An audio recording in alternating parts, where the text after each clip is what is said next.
প্ৰকৃত উপাসনাৰ বাবে সকলোতকৈ প্ৰয়োজনীয় কথাটো কি?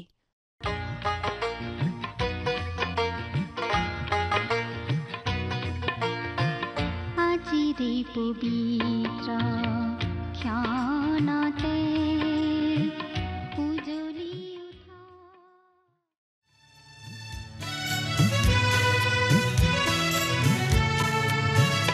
হে মোৰ যিশু প্ৰিয় প্ৰভু, আজীবন তোমাকে আৰাধো। তোমাৰ কাষত হৃদয় সদায় মধুৰতাৰে পূৰ হয়। হে মোৰ যিশু প্ৰিয় প্ৰভু, আজীবন তোমাকে আৰাধো।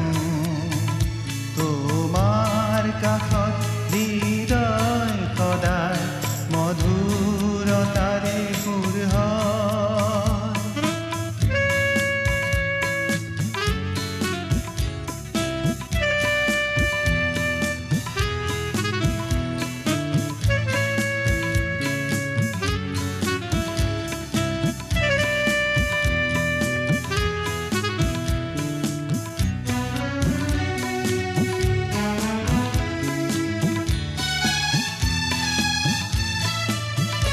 জীৱন পথত নিসংগতাই যেতিয়া হতাশা আনে, জীৱন পথত নিসংগতাই যেতিয়া হতাশা আনে, তুমিয়ে যিশু প্ৰেৰণাৰ সাগৰ, তুমিয়ে আপোন জীৱন, তুমিয়ে যিশু প্ৰেৰণাৰ সাগৰ, তুমিয়ে।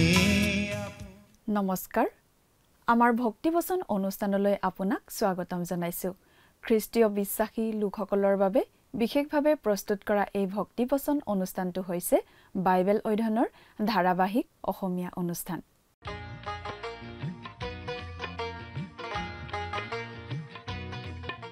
প্ৰিয় দৰ্শক, আপুনি যদি আমাৰ আগৰ অনুষ্ঠানটো শুনিছিল তেনেহলে আপোনাৰ নিশ্চয় মনত আছে যে আমি এতিয়া বাইবেলৰ পুৰণি নিয়ম খণ্ডৰ মলাখী ভাৱবাদীৰ পুস্তক নামৰ পুস্তকখন অধ্যয়ন কৰি আছো। যোৱা অনুষ্ঠানত আমি এই মলাখী ভাৱবাদীৰ পুস্তকখনৰ ৩ নম্বৰ অধ্যায়ৰ ৮ নম্বৰ পদটো পঢ়ি তাৰ ভিত্তিত আগবঢ়োৱা আলোচনা শুনিবলৈ পালো। আজিৰ অনুষ্ঠানত আমি মলাখী ভাৱবাদীৰ পুস্তকৰ ৩ নম্বৰ অধ্যায়ৰ ৯ৰ পৰা ১৫ নম্বৰ পদলৈকে পঢ়ি তাৰ ভিত্তিত আগবঢ়োৱা আলোচনা শুনিবলৈ পাম। ঈশ্বৰে ইছৰাইলীয়া লোকসকলক কৈছিল তেওঁলোকে তেওঁক ঠগোৱা বুলি। মানুহবোৰে আচৰিত হৈ প্ৰশ্ন কৰিছিল সেইটো কেনেদৰে হ'ব পাৰে বুলি। ঈশ্বৰে কৈছিল তোমালোকে মোক লুট কৰিলা বুলি। মানুহবোৰে কৈছিল আমি তোমাক কিহত লুটিলো বুলি। আৰু তাৰ উত্তৰত ঈশ্বৰে কৈছিল তোমালোকে মোক ১০ম ভাগ আৰু বলিদানৰ ক্ষেত্ৰত লুট কৰি আছা বুলি। ঈশ্বৰে মানুহবোৰৰ পৰা কিবা এটা কাঢ়ি নিবলৈ চেষ্টা কৰা নাছিল। মানুহৰ যি আছিল সেই সকলো ঈশ্বৰে তেওঁলোকক দিয়া আশীৰ্বাদ মাত্ৰ। ঈশ্বৰে তেওঁলোকক যি আশীৰ্বাদ দিছিল তাৰ পৰা দশমাংশ মাত্ৰ বিচাৰিছিল। অৰ্থাৎ ১০ ভাগৰ ৯ ভাগ মানুহৰ ১০ ভাগৰ এভাগহে ঈশ্বৰে বিচাৰিছিল। ঈশ্বৰে ইছৰাইলীয়াসকলক কেইবাবিধো দশম ভাগ দিয়াৰ দিশা দিছিল আৰু সেইবোৰৰ বেলেগ বেলেগ উদ্দেশ্য আছিল। প্ৰথম ফল লোৱাৰ পিছত বাকী থকাখিনিৰ দশম ভাগ এইখিনি লেবিয়াসকলৰ বাবে গৈছিল। লেবিয়াসকলে পুৰোহিতসকলক দশম ভাগ দিব লাগিছিল। মানুহবোৰে দ্বিতীয় এটা দশম ভাগ লেবিয়া আৰু তেওঁলোকৰ নিজৰ পৰিয়ালৰ প্ৰয়োজনীয়তাৰ বাবে দিব লাগিছিল। আৰু দৰিদ্ৰসকলৰ বাবে প্ৰতি তৃতীয় বছৰত আন এটা দশম ভাগ মানুহবোৰে দিব লাগিছিল। এতিয়া আমি কোনো বিধি বিধানৰ অধীন নহয়, গতিকে দান আগবঢ়োৱাৰ ক্ষেত্ৰতো কোনো ধৰণৰ কটকটীয়া নিয়মৰ কথা ক'ব নোৱাৰি। এতিয়া আমি অনুগ্ৰহৰ কালত আছো। এই অনুগ্ৰহৰ কালৰ অধীনত ঈশ্বৰে বিচাৰে আমি যিদৰে দিব পাৰো তেনেদৰে দান আগবঢ়াই থাকো।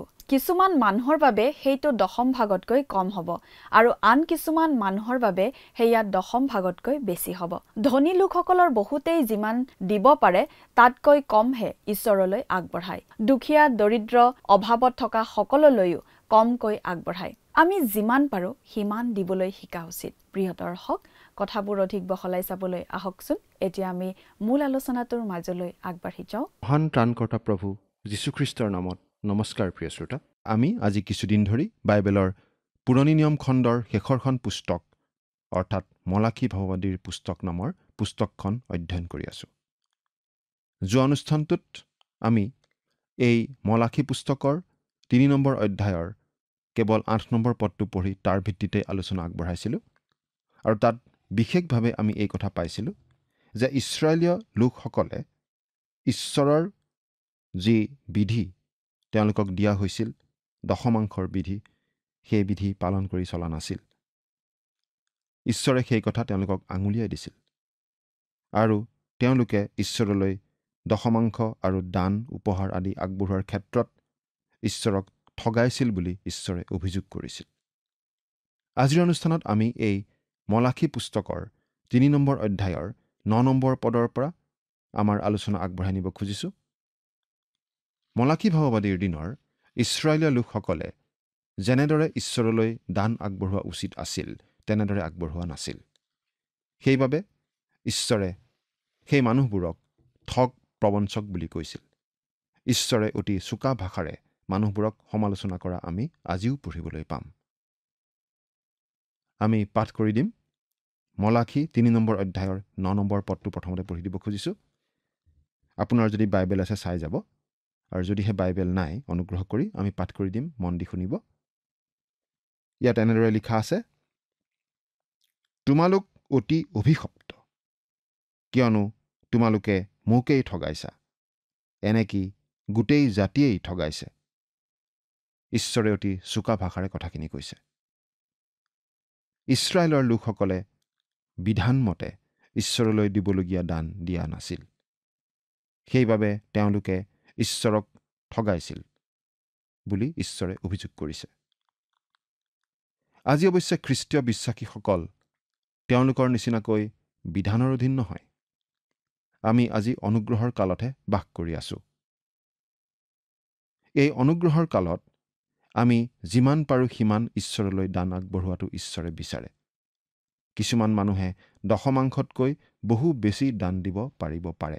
তেনেকুৱা সামৰ্থ্য তেওঁলোকৰ আছে, কাৰণ ঈশ্বৰে বহুতো মানুহক তেনেদৰে ধনী চহকী অৱস্থাত ৰাখিছে। তেওঁলোকে দশমাংশতকৈ বহু বেছি পৰিমাণে দান দিব পাৰে। আৰু আমি ভাবোঁ যে আজিৰ বহু চহকী মানুহে ঈশ্বৰলৈ বহু বেছিকৈ দান আগবঢ়োৱা উচিত। বহুতো পাৱত গজা বিশ্বাসী দল ওলাইছে আৰু তেনে কিছুমান দলে খ্ৰীষ্টীয় বিশ্বাসীসকলক মুচিৰ বিধানৰ অধীন কৰিব বিচাৰে আৰু খ্ৰীষ্টীয় লোকসকলক দশমাংশকে ধৰি সকলো ধৰণৰ মুচিৰ বিধান পালন কৰিবলৈ বাধ্য কৰিব খোজে। তেনে লোকৰ দলবিলাকে বা তেনেকুৱা দলৰ লোকসকলে দশমাংশ দিয়াটো বাধ্যতামূলক। তেওঁলোকৰ দলবোৰ সেইবাবে অতি ধনী, অতি চহকী। তেনেহ'লে আমি বাৰু এই বুলি ক'ব নোৱাৰোঁনে যে আন যিসকল লোকে দশমাংশ দিয়াটো বাধ্যতামূলক বুলি নাভাবে, তেওঁলোকে ঈশ্বৰলৈ যিমান পৰিমাণে দান আগবঢ়োৱা উচিত সিমান দান আগবঢ়োৱাই নাই? আচলতে আমি বিধানৰ অধীন নহয়, অনুগ্ৰহৰ অধীন, আৰু আমি দশমাংশতকৈ অধিক দান আগবঢ়োৱা উচিত যদিহে আমাৰ সামৰ্থ্য আছে। কিন্তু মানুহবোৰে তেনেদৰে দান নিদিয়ে। সেইবাবেই আমি ঈশ্বৰৰ পৰিচৰ্যাবোৰত যিমান আশীৰ্বাদ দেখা উচিত আছিল সিমান দেখিবলৈ নাপাওঁ। বহুতো মণ্ডলীত শিক্ষকে ঈশ্বৰৰ বাক্য শিকায়, কিন্তু তেওঁলোক বিশেষ একো আগবাঢ়িব পৰা নাই, এই বুলিয়েই আমি ক'ব লাগিব। ঈশ্বৰে এইটো পৰিষ্কাৰ কৰি দিছে যে আমি কেনেদৰে দান আগবঢ়াওঁ সেইটোলৈ তেওঁ লক্ষ্য ৰাখে। যদিহে কোনো ব্যক্তি নাইবা মণ্ডলীয়ে দান দিবলৈ ইচ্ছুক নহয়, তেনেহ'লে ঈশ্বৰে আশীৰ্বাদ কৰিব বুলি প্ৰতিজ্ঞা কৰা নাই। আমি বিশ্বাস কৰোঁ ঈশ্বৰে তেওঁৰ প্ৰতি ভক্তি ৰখা যিকোনো অনুগত লোককেই আশীৰ্বাদ কৰিব, কিন্তু তাৰ মানে ধন সম্পত্তিৰ আশীৰ্বাদ নহ'বও পাৰে। পাচনি পৌলে আমাক কৈছে যে ঈশ্বৰে আমাক খ্ৰীষ্টত সকলো আত্মিক আশীৰ্বাদেৰে আশীৰ্বাদ কৰিছে। গতিকে ঈশ্বৰৰ প্ৰতি যি লোক উদাৰ, সেই লোকসকলকো ঈশ্বৰে উদাৰভাৱে আশীৰ্বাদ কৰিব। এই মহান নীতিটো আমি সমগ্ৰ ঈশ্বৰৰ বাক্যতেই প্ৰকাশ পাই উঠা দেখিবলৈ পাওঁ। বহুতো বাইবেল বিশ্বাসী খ্ৰীষ্টীয় মণ্ডলী লাহে লাহে শুকাই গৈ একেবাৰে গুৰিতে মৰি যোৱা অৱস্থা পোৱা আমি জানিবলৈ পাইছোঁ। ইয়াৰ মূল কাৰণ আছিল এইয়ে যে মানুহবোৰে যিদৰে ঈশ্বৰলৈ দান আগবঢ়োৱা উচিত আছিল তেনেদৰে দান আগবঢ়োৱা নাছিল। যদি আমি তেওঁলৈ আমাৰ অন্তৰ মুকলি কৰি দিওঁ তেনেহ'লে তেওঁ আমালৈ তেওঁৰ অন্তৰ মুকলি কৰি দিব। সা সম্পত্তি আদি জাগতিক আশীৰ্বাদৰ বাবে নহয়, সেইবোৰ আছিল ইছৰাইলীয় লোকৰ বাবে। তেওঁ আমাক আত্মিক আশীৰ্বাদ দিবলৈহে প্ৰতিজ্ঞা কৰিছে। খ্ৰীষ্টত স্বৰ্গীয় ঠাইবোৰত সকলো আত্মিক আশীৰ্বাদেৰে আমাক আশীৰ্বাদ কৰাই তেওঁৰ উদ্দেশ্য। ঈশ্বৰে তেওঁৰ লোকসকলৰ প্ৰতি কৰা প্ৰতিজ্ঞা পূৰণ কৰিছিল। হিজকিয়া ৰজাৰ দিনত ইছৰাইলীয় লোকবিলাকৰ মাজত এটা পুনৰ জাগৰণ ঘটিছিল। ২ বংশাৱলী ৩১ নম্বৰ অধ্যায়ৰ 10 নম্বৰ পদত আমি এই বুলি পঢ়িবলৈ পাওঁ, তাতে চাদুকৰ বংশৰ অজৰীয়া প্ৰধান পুৰোহিতে তেওঁক এই উত্তৰ দিলে, যেতিয়াৰে পৰা লোকবিলাকে জিহুৱাৰ গৃহলৈ উপহাৰ আনিবলৈ ধৰিলে তেতিয়াৰে পৰা আমি হেঁপাহ পলুৱাই খাইছোঁ আৰু অনেক এৰিলোঁ, কিয়নো জিহুৱাই তেওঁৰ প্ৰজাবিলাকক আশীৰ্বাদ কৰিলে, তাতে এই বৰ বৰ দমবোৰ বাকী থাকিল। অৰ্থাৎ মানুহবোৰে প্ৰয়োজনতকৈও অধিকভাৱে মন্দিৰলৈ দান আগবঢ়াইছিল। ইছৰাইলীয় লোকসকলে নিয়মতম্বু নিৰ্মাণ কৰাৰ সময়ত মুচিয়ে মানুহবোৰৰ পৰা দান বিচাৰিছিল আৰু তেওঁ মানুহবিলাকক দান দিয়াত বাধা দিবলগীয়া অৱস্থা হৈছিল, কাৰণ মানুহবোৰে অতিশয় অধিক পৰিমাণে দান আগবঢ়াবলৈ ধৰিছিল। মানুহক দান দিয়াত বাধা দিবলগীয়া অৱস্থা হোৱা কথাটো চিন্তা কৰি চাওকচোন। দান দিয়াত বাধা দিবলগীয়া অৱস্থা হোৱা কথা সেইটোৱেই মাত্ৰ আছিল বুলি আমি ক'ব পাৰোঁ, কিন্তু সঁচাকৈ তেনেকুৱা কৰিব লগা হৈছিল, কাৰণ মানুহবিলাকে প্ৰয়োজনতকৈও অধিক পৰিমাণে দান আনিছিল। এতিয়া আমি মলাখী ৩ নম্বৰ অধ্যায়ৰ 10 নম্বৰ পদটো পঢ়ি দিম। মোৰ গৃহত আহাৰ হ'বৰ নিমিত্তে তোমালোকে ভঁৰাললৈ গোটেই 10ম ভাগ আনা। বাহিনীবিলাকৰ জিহুৱাই কৈছে, মই তোমালোকলৈ আকাশৰ দুৱাৰ মুকলি কৰিম নে নকৰিম, আৰু ঠায়ে নধৰাকৈ তোমালোকলৈ আশীৰ্বাদ বৰ্ষাম নে নবৰ্ষাম, তাক জানিবলৈ তোমালোকে ইয়াৰেই মোক পৰীক্ষা কৰি চোৱা। আমি আকৌ এই কথা সোঁৱৰাই দিব খুজিছোঁ যে আমি আজি বিধানৰ অধীন নহয়। আমি কাকো কোনো কথা জোৰকৈ পালন কৰিবলৈ বাধ্য কৰাব নোৱাৰোঁ। কোনো আমি বিধান কাৰো ওপৰত জাপি দিব নোৱাৰোঁ। কিন্তু খ্ৰীষ্টীয় বিশ্বাসী হিচাপে আমি 10মাংশতকৈও অধিক দিয়া উচিত, দিব পাৰোঁ, যদিহে ঈশ্বৰে আমাক সেই সামৰ্থ্য দিছে। যদিহে আমি খ্ৰীষ্টক প্ৰেম কৰোঁ তেতিয়াহ'লে আমি ত্যাগপূৰ্ণভাৱেৰে অধিককৈ নিশ্চয় দান দিব পাৰোঁ। কিন্তু খুব কম মানুহেহে ঈশ্বৰক তেনেদৰে দান আগবঢ়োৱা দেখা যায়। আচলতে 10মাংশটো হৈছে আৰম্ভণিৰ এটা মাপকাঠি মাত্ৰ। সেইটো আমাৰ আৰম্ভণিহে মাত্ৰ। সেই মাপকাঠিৰে আমি আমাক জুখি চাব পাৰোঁ আমি কিমান দান দিছোঁ সেই কথা, কিন্তু আমি কোনো কটকটীয়া বিধান বান্ধি দিব নোৱাৰোঁ। তোমালোকে ভঁৰাললৈ গোটেই 10ম ভাগ আনা। আজি আমি যেনেকৈ কোনো বিধানৰ অধীন নহয়, তেনেকৈ তেতিয়াৰ দৰে আজি আচলতে আমাৰ কোনো ভঁৰালো নাই। সেই সময়ত ভঁৰালটো মন্দিৰৰ এটা অংশ আছিল। মন্দিৰৰ চাৰিওপিনে কিছুমান ঘৰ আছিল আৰু সেইবোৰ ভঁৰাল হিচাপে ব্যৱহাৰ কৰা হৈছিল। মানুহে 10মাংশ হিচাপে অনা বয় বস্তুবোৰ সেই ভঁৰালবোৰত জমা কৰি ৰখা হৈছিল। নহিমিয়া জেৰুচালেমলৈ উভতি আহি টবিয়া নামৰ শত্ৰুজনক পৰিষ্কাৰ কৰি থোৱা মন্দিৰৰ এনে ভঁৰাল এটাত থিতাপি লৈ থকা দেখিবলৈ পাইছিল। সেইটো একেবাৰে চাফ চিকুণ কৰি থোৱা হৈছিল, কাৰণ মানুহবিলাকে যিমানকৈ 10মাংশ আনিব লাগিছিল সিমানকৈ মন্দিৰলৈ 10মাংশ অনা নাছিল। সেইবাবেই কোঠাটো নিশ্চয় খালী হৈ আছিল আৰু সেইবাবে টবিয়াৰ কাৰণে কোঠা এটা পোৱা গৈছিল। কিন্তু নহিমিয়াই টবিয়াৰ বয়বস্তু আদি বাহিৰ কৰি টবিয়াক তাৰ পৰা খেদি ঠাইখিনি পৰিষ্কাৰ কৰিছিল। তাৰ পাছত মানুহে সেই কোঠা ভৰাবলৈ তেওঁলোকৰ দানবোৰ আনিবলৈ আৰম্ভ কৰিছিল। আজি অৱশ্যে আমাৰ গীৰ্জাঘৰবোৰত এনেকুৱা ভঁৰাল ঘৰ নাই আৰু আমি তেনেধৰণে দান আগো নবঢ়াওঁ, কাৰণ ইছৰাইলীয় লোকসকলে তেওঁলোকৰ উৎপাদনৰ সামগ্ৰীবোৰহে দান হিচাপে আনিছিল, পশু, ফচল ইত্যাদি।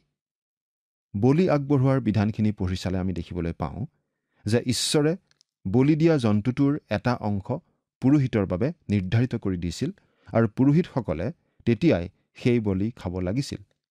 মাংসখিনি সংৰক্ষণ কৰি ৰাখিবলৈ তেওঁলোকৰ কোনো ৰেফ্ৰিজাৰেটৰ আদি নাছিল। সেই গৰম বতৰত মাংসখিনি নিশ্চয় সোনকালে বেয়া হৈ যোৱাৰ সম্ভাৱনা থাকে। গতিকে ঈশ্বৰে তেওঁলোকক সেই মাংস লগে লগে খাবলৈ কৈছিল। কিন্তু আন শস্যবিলাক ভঁৰালত জমা কৰি ৰাখিবলৈ কোৱা হৈছিল, প্ৰয়োজনত ব্যৱহাৰ কৰিবলৈ। এতিয়া 11 নম্বৰ পদটো পঢ়িম। মই তোমালোকৰ নিমিত্তে গ্ৰাস কৰোতাক ধমকি দিম। তাতে সি তোমালোকৰ ভূমিৰ শস্য নষ্ট নকৰিব, নাইবা তোমালোকৰ বাৰীৰ দ্ৰাক্ষালতাই অসময়ত গুটি নসৰাব। ইয়াক বাহিনীবিলাকৰ জিহুৱাই কৈছে।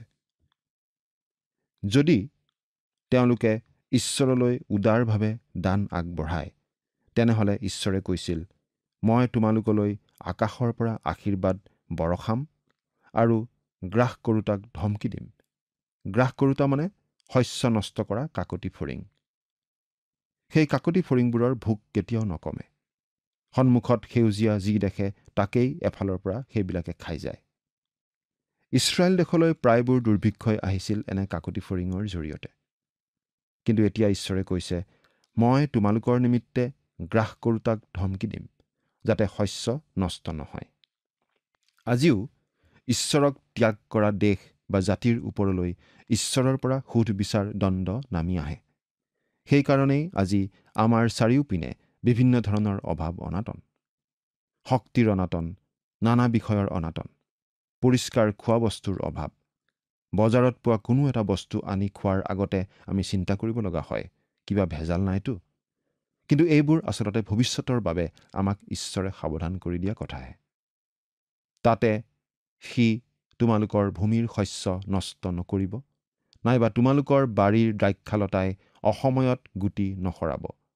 বাহিনীবিলাকৰ জিহুৱাই কৈছে, তোমালোক সন্তোষজনক দেশৰ লোক হ'বা, অৰ্থাৎ তেওঁলোকৰ শস্য উপচি পৰিব। এতিয়া 12 নম্বৰ পদটো পঢ়ি দিছোঁ। আৰু সকলো জাতিয়ে তোমালোকক ধন্য বুলিব, কিয়নো বাহিনীবিলাকৰ জিহুৱাই কৈছে, তোমালোক সন্তোষজনক দেশৰ লোক হ'বা। যেতিয়া ঈশ্বৰৰ সৈতে ইছৰাইল জাতিৰ সম্বন্ধ ঠিক আছিল, তেতিয়া তেওঁলোক পৃথিৱীৰ আন আন জাতিবিলাকৰ বাবে আশীৰ্বাদৰ নিচিনা আছিল। ঈশ্বৰৰ প্ৰতি সততাই আচলতে তেওঁলোকক সকলো জাতিৰ প্ৰতি আশীৰ্বাদ স্বৰূপ কৰি তুলিছিল। সততা নোহোৱাকৈ আমি পবিত্ৰ হ'ব নোৱাৰোঁ। জখৰীয়া 8 নম্বৰ অধ্যায়ৰ 13 নম্বৰ পদত আমি এই বুলি পঢ়িবলৈ পাওঁ, হে জিহুদা বংশ আৰু হে ইছৰাইল বংশ, জাতিবিলাকৰ মাজত তোমালোক যেনেকৈ সাওৰ বিষয় হৈছিলা, তেনেকৈ মই তোমালোকক উদ্ধাৰ কৰাত তোমালোক আশীৰ্বাদৰ বিষয় হ'বা। ভয় নকৰিবা, তোমালোকৰ হাত সবল হওক। ইয়াত ভৱিষ্যতলৈ চোৱা হৈছে। ঈশ্বৰে তেওঁলোকক কৈছিল যে তেওঁ তেওঁলোকক গোটেই জাতিবোৰৰ কাৰণে আশীৰ্বাদ স্বৰূপ কৰিব। যেতিয়া ইছৰাইলে ঈশ্বৰক সেৱা কৰে, তেতিয়া এই জাতি আন জাতিৰ বাবে আশীৰ্বাদ স্বৰূপ হয়। এতিয়া ঈশ্বৰে কৰা মন্তব্যৰ প্ৰতিক্ৰিয়া স্বৰূপে ইছৰাইলীয়া লোকবিলাকে কৰা 8 নম্বৰ চোকা মন্তব্যটো আমি দেখিবলৈ পাম। পাঠ কৰি দিম 13 নম্বৰ পদ। জিহুৱাই কৈছে, মোৰ অহিতে কোৱা তোমালোকৰ বাক্যবোৰ টান হৈছে, তথাপি তোমালোকে কৈছা, আমি কিহত তোমাৰ অহিতে কথা ক'লো। মানুহবিলাকে কৈছে, আমি তোমাৰ বিৰুদ্ধে কিবা কোৱা দেখোন মনতেই নপৰে। কিন্তু প্ৰতিটো কথা ঈশ্বৰে পৰিষ্কাৰ কৰি দিছে। 14 নম্বৰ পদ। তোমালোকে ক'লা, ঈশ্বৰৰ ভজনা কৰা ব্যৰ্থ, আৰু আমি যে তেওঁৰ পালনীয় পালন কৰিলোঁ, আৰু বাহিনীবিলাকৰ জিহুৱাৰ আগত শোক বস্ত্ৰেৰে অহা যোৱা কৰিলোঁ, তাত আমাৰ কি লাভ হ'ল? ইছৰাইলে কৈছিল, ঈশ্বৰৰ সেৱা কৰিনো কি লাভ? সেৱা উপাসনা বৃথা। সেই সেৱা উপাসনা তেওঁলোকে আমনিদায়ক যেন পাইছিল, কাৰণ তেওঁলোকৰ অন্তৰখন সেই সেৱা কাৰ্যত নাছিল। আৰু যিহেতু তেওঁলোকৰ অন্তৰখন সেই সেৱা কাৰ্যত নাছিল, গতিকে ঈশ্বৰে তেওঁলোকক আশীৰ্বাদ কৰা নাছিল। গতিকে তেওঁলোকে সেই অৱস্থাটোৰ বাবে ঈশ্বৰকেই দোষ দিছিল। তেওঁলোকে কৈছিল, ঈশ্বৰৰ সেৱা কৰি লাভ নাই, এৰা। তেওঁলোকে যিদৰে সেৱা কৰিছিল, তেনেদৰে সেৱা কৰি অৱশ্যে একো লাভ নাই। এতিয়া আমি এটা অতি চোকা মন্তব্য কৰিব খুজিছোঁ। বহুতো মানুহে দেওবাৰে গীৰ্জা উপাসনাত যোগ দিয়ে, কিন্তু তেওঁলোকে তেনেদৰে যোগ দি একো লাভ নাই। তেওঁলোকৰ অন্তৰখন সেই উপাসনাত নাথাকে। তেওঁলোক গীৰ্জালৈ যায় কেৱল সমালোচনা কৰিবলৈহে। এজন লোকে মন্তব্য কৰিছিল, বহুতো মানুহে গীৰ্জালৈ যায় কাৰণ শুবৰ বাবে সেই ঠাইখন বৰ ভাল। প্ৰিয় শ্ৰোতা, যদি আপোনাৰ অন্তৰখন তাত নাই, যদি আপুনি ঈশ্বৰক ভাল নাপায়, যদি আপুনি তেওঁক স্তুতি প্ৰশংসা আৰু সেৱা কৰিবলৈ নিবিচাৰে, তেন্তে কোনো লাভ নাই। আজি আমাৰ বাবে উপাসনাৰ স্তৰটো বৰ সুন্দৰ। প্ৰভু যীশুৱে নাদৰ পাৰত সেই তিৰোতাগৰাকীক এই বুলি কৈছিল।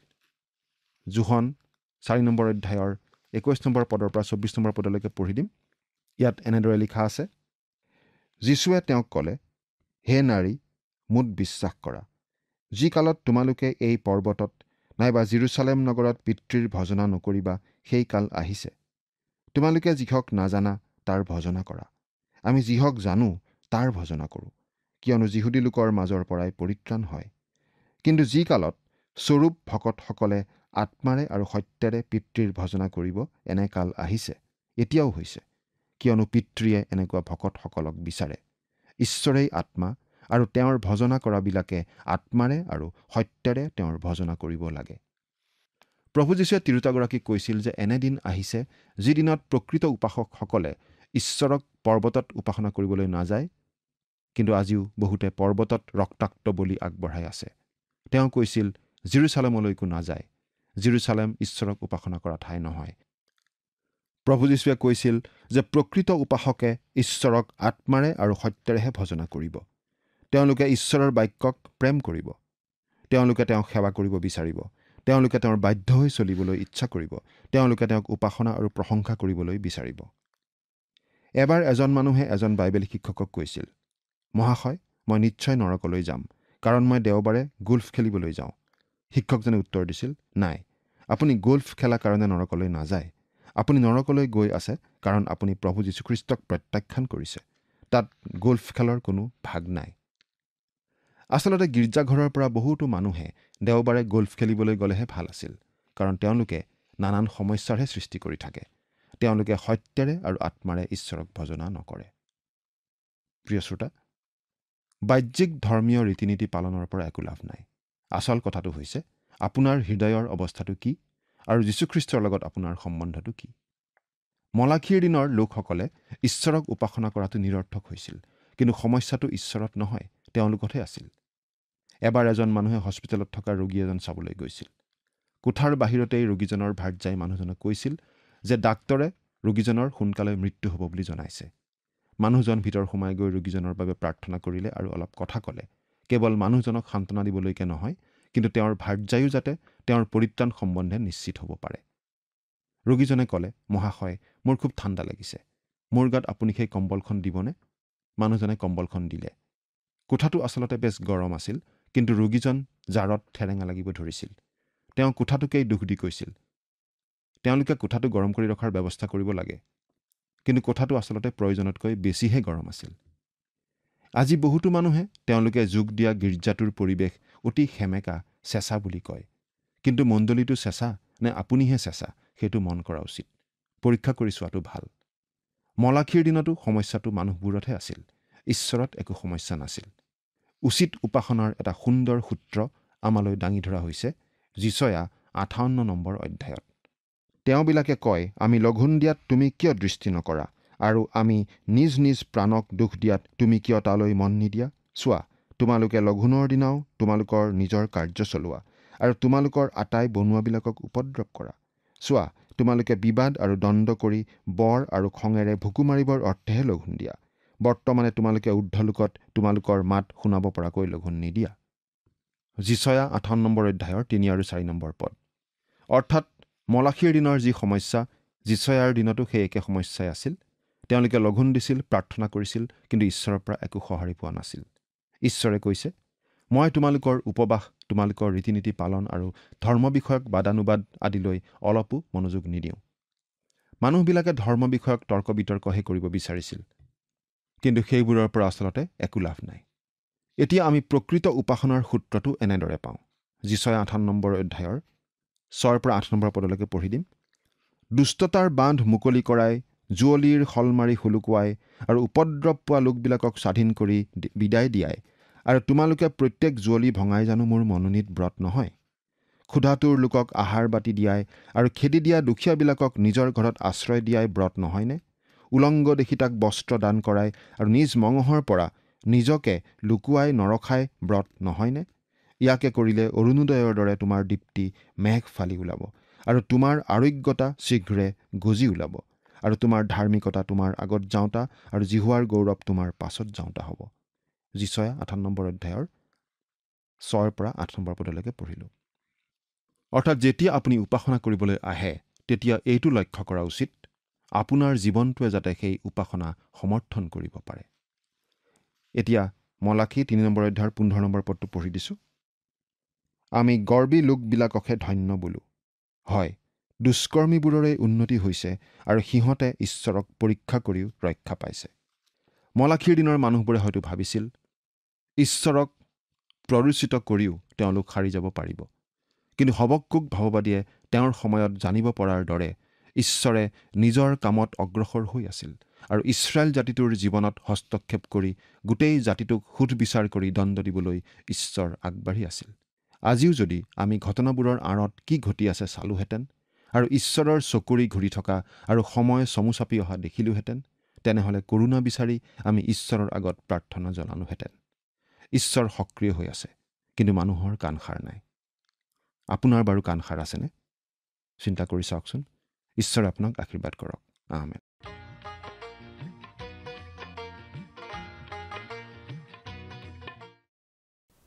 ঈশ্বৰে আচলতে জনাই দিছিল যে তেওঁ ইছৰাইলীয়া লোকসকলৰ উপবাস দিয়া আৰু আন আন আচাৰ অনুষ্ঠান পালন কৰা আৰু বিভিন্ন যুক্তি তৰ্কৰ বিষয়ে কোনো গুৰুত্ব নিদিয়ে। তেওঁলোকে কেৱল ধৰ্মীয় তৰ্ক কৰিবহে বিচাৰিছিল, কিন্তু সেই সকলোবোৰ অৰ্থহীন। ঈশ্বৰে আচলতে মানুহবোৰৰ পৰা প্ৰকৃত সেৱাৰ মনোভাৱ, প্ৰকৃত উপাসনাহে বিচাৰিছিল। ঈশ্বৰে যিচয়া ভাৱবাদীৰ যোগেৰে এটা কথা বুজাই দিছিল যে যেতিয়া কোনো এজন লোকে ঈশ্বৰক উপাসনা কৰিবলৈ সোমাই আহে তেতিয়া তেওঁ নিশ্চিত হোৱা উচিত যে তেওঁৰ সেৱা উপাসনা কৰা কাৰ্যটো সমৰ্থন কৰিব পৰাকৈ তেওঁৰ এটা জীৱন আছে।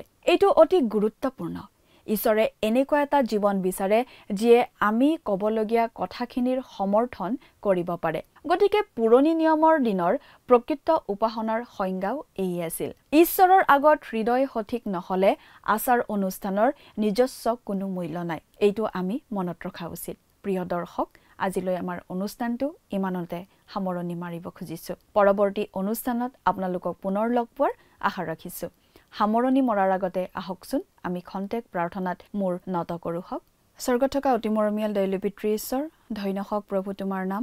তোমাৰ পবিত্ৰ বাক্য অধ্যয়নৰ যি সুন্দৰ সময় দিলা তাৰ বাবে প্ৰভুক তোমাক ধন্যবাদ জনাইছোঁ। বিশেষকৈ পিতৃ প্ৰাৰ্থনা কৰিছোঁ এই সময়তে প্ৰতিজন দৰ্শকসকলৰ বাবে তোমাৰ বাক্য বুজি পোৱাত তেওঁলোকক তুমি সহায় কৰা আৰু বিশেষকৈ প্ৰভু তোমাৰ বাক্য অধ্যয়নৰ যোগেদি যি আমি দানৰ বিষয়ে পিতৃ শিকিছোঁ আৰু সঁচাকৈ প্ৰভু প্ৰত্যেক তোমাৰ সন্তানসকলে যাতে তোমাৰ পৰিচৰ্যাৰ কাৰণে প্ৰভু নিজৰ হৃদয় খুলি প্ৰভু তেওঁলোকে যাতে দান দিবলৈ পাৰিব তেনে আশীৰ্বাদ দান কৰিবা। আৰু প্ৰভু তোমাৰ এই সন্তানসকলৰ যদি কিবা অভাৱ অভিযোগবিলাক আছে সকলোবোৰ প্ৰভু তুমি পূৰণ কৰিবা। এই সকলো যাচনা মহান প্ৰাণকৰ্তা প্ৰভু যীশুখ্ৰীষ্টৰ নামত অৰ্পণ কৰিলোঁ। আমেন। প্ৰিয় দৰ্শক, যোৱা অনুষ্ঠানৰ প্ৰশ্নটোৰ শুদ্ধ উত্তৰটো হৈছে অপশ্যন ডি, ঈশ্বৰ। আজিৰ অনুষ্ঠানৰ ওপৰত আধাৰিত প্ৰশ্নটো হৈছে অজৰীয়া কোন আছিল? অপশ্যন এ পুৰোহিত, অপশ্যন বি ৰজা, অপশ্যন চি ভাৱবাদী, অপশ্যন ডি সেনাপতি। প্ৰিয় দৰ্শক, আজিৰ প্ৰশ্নৰ সঠিক উত্তৰটো আজি সন্ধিয়া 6 বজাৰ আগেয়ে আপোনাৰ নাম আৰু সম্পূৰ্ণ ঠিকনাৰে সৈতে আমালৈ 7429840242 নম্বৰত SMS নাইবা হোৱাটছআপ যোগে প্ৰেৰণ কৰক। প্ৰিয় দৰ্শক, আপুনি যদি আমাৰ এই অনুষ্ঠানৰ যোগেদি আশীৰ্বাদপ্ৰাপ্ত হৈছে আৰু আমাৰ লগত কথা পাতিবলৈ বিচাৰিছে বা আপোনাক প্ৰাৰ্থনাৰ সহায়ো পৰামৰ্শ লাগে তেন্তে আমালৈ 7429840242 এই নম্বৰত পোনপটীয়াকৈ ফোন কৰিব পাৰিব। ধন্যবাদ।